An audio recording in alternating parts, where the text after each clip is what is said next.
Mes amis, le Québec est debout. Le peuple québécois, par son vote majoritaire aujourd'hui, vient d'affirmer au monde qu'il existe. Cette affirmation sereine et démocratique, rien ni personne ne pourra maintenant l'effacer. Une décision simple et forte a été prise aujourd'hui. Le Québec deviendra souverain. Qu'on lui prépare une place à la table des nations.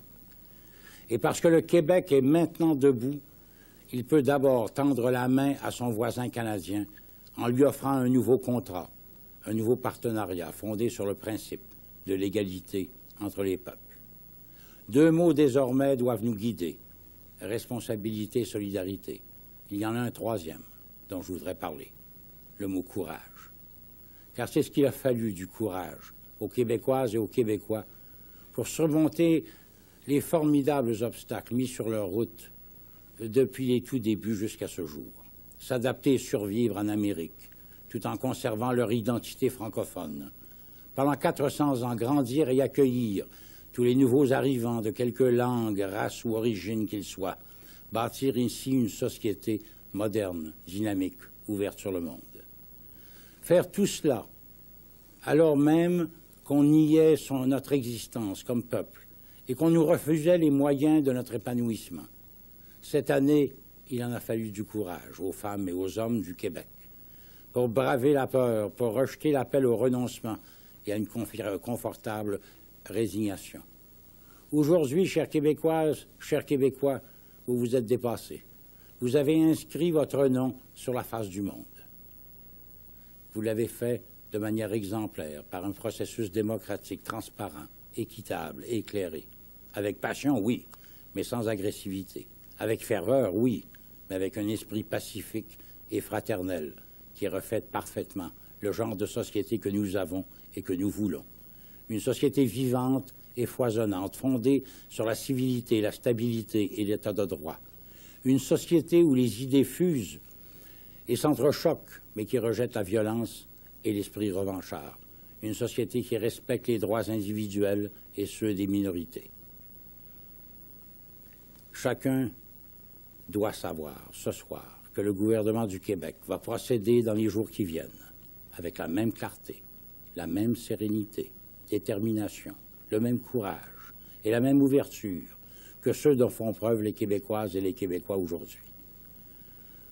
Notre première tâche à tous, demain, sera de retirer nos étiquettes du oui et du non pour pouvoir nous rassembler derrière la décision démocratique des Québécois. Plusieurs personnalités influentes ont déjà indiqué leur volonté d'appeler au rassemblement. Il faut que ça soit vrai dans chaque quartier et dans chaque village, dans chaque communauté culturelle et linguistique. Tous et toutes, quoi que nous ayons voté, quoi que nous ayons dit pendant cette campagne, nous sommes des Québécois, égaux en droit, et nous avons tous à nous enorgueillir de la seule victoire qui compte, celle de la démocratie.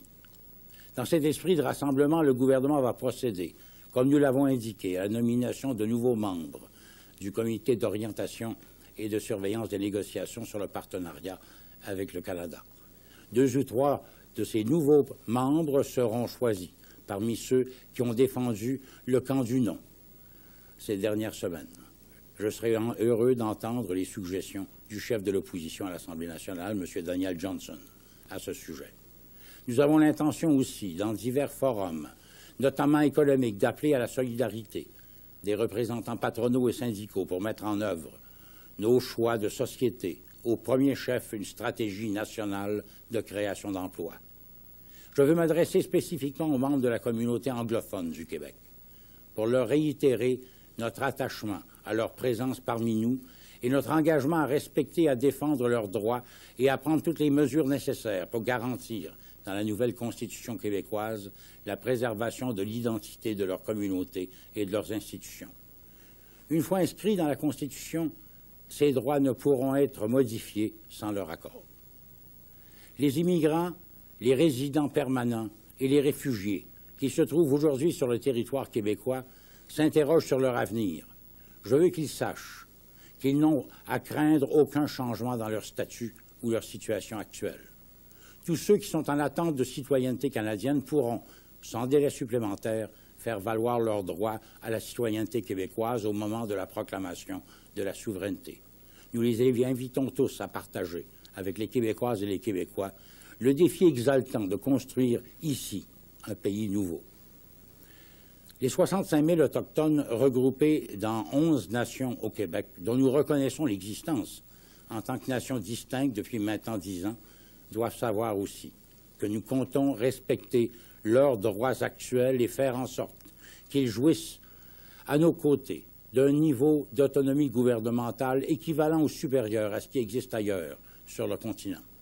La nouvelle Constitution d'un Québec souverain enchâssera leurs droits, et ceux-ci ne pourront être modifiés sans leur accord. Aujourd'hui donc, les Québécois ont décidé de devenir souverains. Alors que se passera-t-il au cours des prochains jours? La souveraineté du Québec ne sera pas proclamée tout de suite. On pourra prendre jusqu'à 1 an avant que l'Assemblée nationale fasse cette proclamation. Ça va nous donner tout le temps de bien préparer la transition, l'intégration des 2 fonctions publiques, la définition de nouvelles politiques économiques et sociales avec nos nouveaux outils. Pas de précipitation, mais de la rigueur. À la fin de ce processus, le Québec va pouvoir voter plutôt toutes ses lois et les adapter à ses principes et à ses valeurs. Percevoir tous ses impôts et gérer son budget avec le même objectif déterminé de réduction du déficit et avec la possibilité de faire ses propres choix fiscaux et sociaux, signer tous ses traités avec ses voisins et le reste du monde. Entre-temps, nous sommes encore une province du Canada. Rien ne change demain dans nos emplois, dans nos commerces. On va encore payer la TPS et envoyer nos impôts à Ottawa. On va encore recevoir les prestations de toutes sortes du gouvernement fédéral. Québec, nous allons continuer de gérer nos affaires et notamment d'atteindre nos objectifs de réduction du déficit. Nos députés fédéraux vont encore nous représenter jusqu'à ce qu'on proclame la souveraineté du Québec d'ici 1 an. C'est là que les choses vont changer, qu'elles vont devenir plus simples. Mais d'ici là, tout le monde aura le temps de se préparer et de faire en sorte que la transition se fasse harmonieusement, sans perturber les services aux citoyens. Il n'y aura pas de bouleversement, pas de vide juridique. Ce qui peut aller beaucoup plus vite, par contre, ce sont les négociations avec le Canada. Le négociateur en chef du Québec, M. Lucien Bouchard, est disposé à commencer son travail dans les jours qui viennent. Le peuple du Québec nous a donné aujourd'hui mandat de faire une offre formelle au Canada pour un nouveau partenariat économique et politique.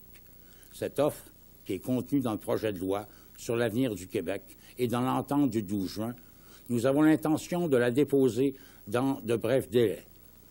Mais j'aimerais dire aux citoyens du Canada qui nous écoutent ce soir que le geste que les Québécois ont posé aujourd'hui n'est pas un geste contre le Canada ou contre les Canadiens. Bien sûr, nous ne pouvons pas nous mettre à votre place ce soir et ressentir l'émotion très forte qui est la vôtre. Et j'aimerais dire au nom de tous les Québécois que nous avons de l'estime, de l'amitié et souvent des liens familiaux avec beaucoup de citoyens canadiens. Nous voulons préserver ces liens. Nous avons une affinité particulière avec les communautés francophones du Canada et nous avons envers elles un devoir imprescriptible de solidarité. Nous croyons à l'existence du peuple canadien, à sa force et à son destin en Amérique. Nous croyons qu'à compter de ce soir, nous pouvons arrêter de gaspiller nos énergies dans de querelles qui nous divisent, mais concentrer nos efforts sur les éléments où nos intérêts convergent. Je vous invite à saisir l'occasion qui nous est donnée de forger un nouveau partenariat entre 2 peuples. Et je veux vous assurer tout de suite, lorsque le Québec proclamera sa souveraineté, cela signifiera qu'aucun dollar de vos taxes ou de vos impôts ne sera versé au Québec.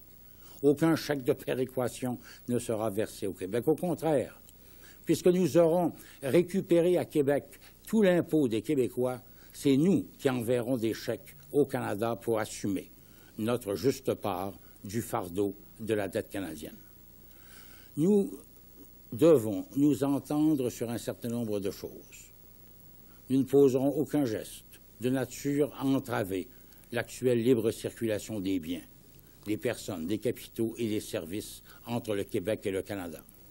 Et nous ne voulons pas entraver la libre circulation entre les provinces maritimes et l'Ontario. Nous avons résolu de garder le dollar canadien comme monnaie. Cette décision est définitive et irrévocable. Pas question que les Canadiens qui doivent traverser le Québec aient à convertir leur argent dans une nouvelle devise. D'ailleurs, nous n'avons nullement l'intention d'ériger des postes de douane aux frontières du Québec.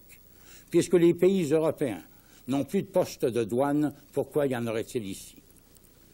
En ce moment, des centaines de milliers d'emplois au Canada et au Québec dépendent de nos échanges commerciaux, qui totalisent 67 milliards de dollars par année.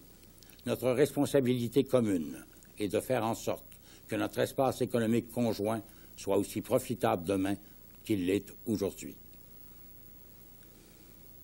Le peuple du Québec prend la mesure ce soir de sa force politique. Il doit être conscient aussi de sa force économique. Parmi les 185 pays des Nations unies, le Québec sera, dès le jour de sa souveraineté, la 16e puissance économique. Nous avons construit ici une économie diversifiée, fondée sur l'entrepreneurship et le libre marché, sur un niveau de solidarité élevé et sur des institutions financières nombreuses et solides. Nous exportons en gros la moitié de tout ce que nous produisons, ce qui explique, en bonne partie, que le Québec soit en Amérique du Nord, l'endroit où la population est de loin la plus bilingue. Notre poids dans l'économie de l'Amérique n'est pas négligeable. Nous sommes le 8e partenaire économique des États-Unis, et à Washington comme à New York, chacun sait que sans le Québec, il n'y aurait pas eu d'accord de libre-échange canado-américain, donc pas d'accord de l'ALENA non plus. Chacun sait aussi que le Québec a la volonté et la capacité d'honorer toutes ses obligations financières et toutes ses responsabilités politiques et économiques. Le Québec a fermement l'intention de demeurer un partenaire actif et constructif au sein de l'Organisation mondiale du commerce et au sein de l'ALENA. Nous saluons au passage la volonté d'Ottawa, exprimée il y a 2 semaines par le ministre canadien des Finances, M. Paul Martin, d'appuyer la présence québécoise au sein de l'ALENA. Nous saluons aussi la volonté exprimée en décembre dernier à Miami par le président américain, M. Bill Clinton, et les autres chefs d'État des Amériques, de forger d'ici 10 ans une zone de libre-échange qui embrassera tous les pays des Amériques. Nous entendons donner notre appui à cette grande initiative.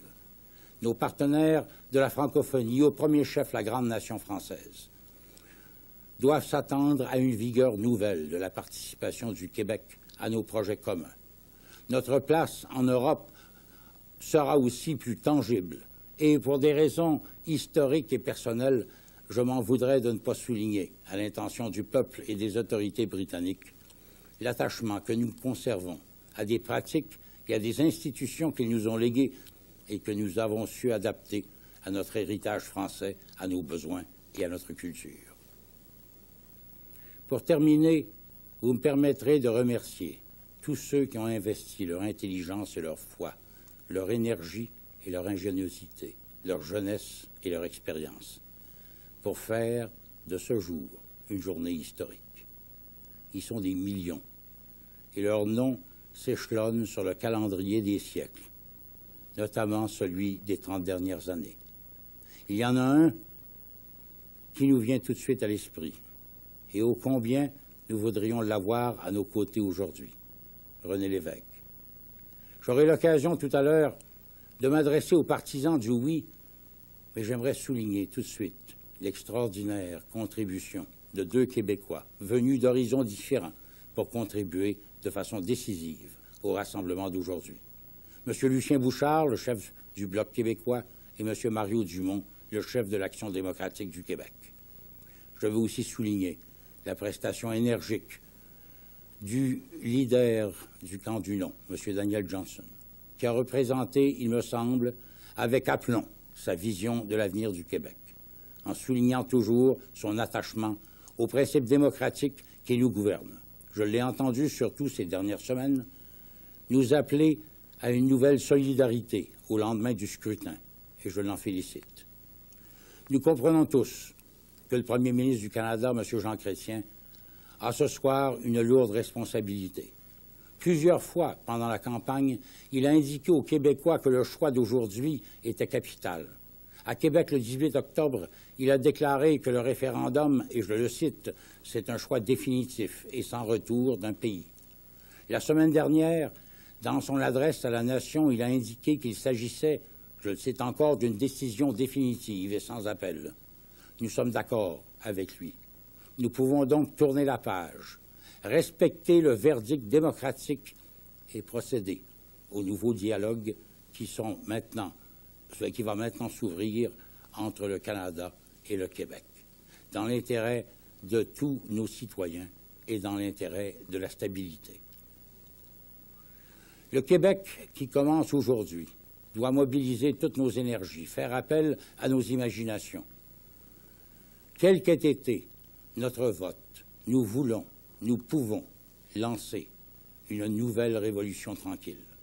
Nous voulons, nous pouvons nous retrousser les manches, bâtir un avenir meilleur.